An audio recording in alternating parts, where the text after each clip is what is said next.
Hello বন্ধুরা, আমি ইতি চলে এলাম একটি নতুন ভিডিও নিয়ে। তো এটা ছিল আমাদের গ্রামের ঐতিহ্যবাহী মেলা, মাডুমনি মা আর কি।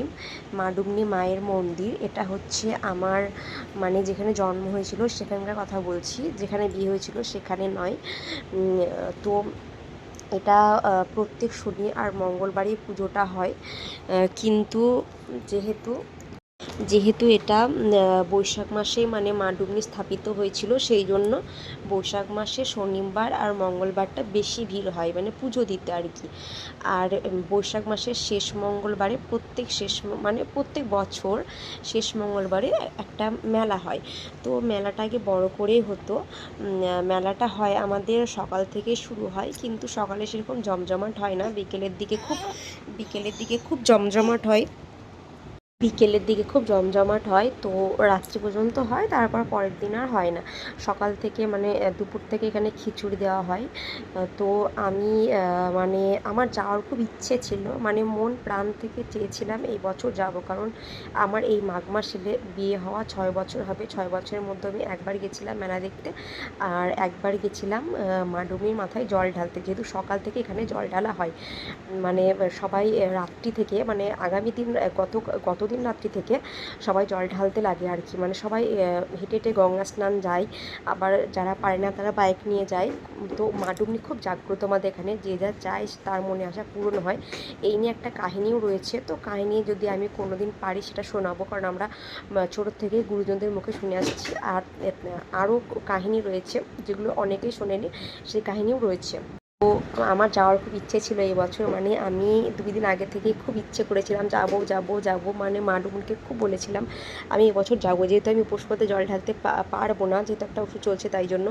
তো অনেক ঝড় বৃষ্টি ভূমিকম্প, মনের আর কি, কোনো আকাশ বৃষ্টির কথা বলছি না, মনের দিক থেকে প্রচুর কিছু হয়ে যাওয়া সত্ত্বেও আমি তখন মন ভেঙে গেছিলো পুরো যাওয়ার জন্য। কিন্তু বলে না, মা চাইলে সব কিছু হয়। তো মা চেয়েছিল বলেই আমি যেতে পেরেছি। মেলা 3টে থেকে জমজমাটভাবে শুরু হয়ে গেছিলো, কিন্তু তারপরেও আমি যেতে রাজি হইনি 4টে সাড়ে 4টে পর্যন্ত। তারপর আমার বর আমাকে প্রচুর সাপোর্ট করায় এবং আমাকে অনেক বুঝিয়ে বলেছে, না তুমি যাও।